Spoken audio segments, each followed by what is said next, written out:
Chicken रस्सा भाजी बनवण्यासाठी सर्वप्रथम मंद आचेवरती ब्राऊन कलर येईपर्यंत कांदा आणि खोबरं आपण भाजून घेणार आहोत.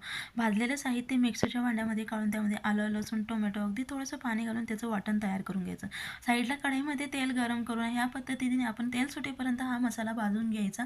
त्यामध्ये लाल तिखट आणि गरम मसाला घालून पुन्हा त्याला परतून घेणार आहोत. त्यानंतर लगेच याच्यामध्ये आपण शिजून घेतलेलं चिकन आपण टाकून घेऊया.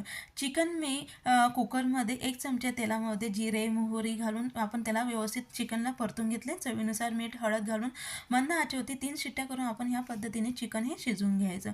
शिजलेलं चिकन आपण त्यामध्ये घालून त्याला व्यवस्थित मिक्स करून घेतले. गरजेनुसार पाणी घातले. आपल्याला जर ग्रेव्ही अगदी घट्टसर हवी असेल तर 1 चमचा डाळीचं पीठ घेऊन त्यामध्ये पाणी घालून त्याला व्यवस्थित मिक्स करून घ्यायचं.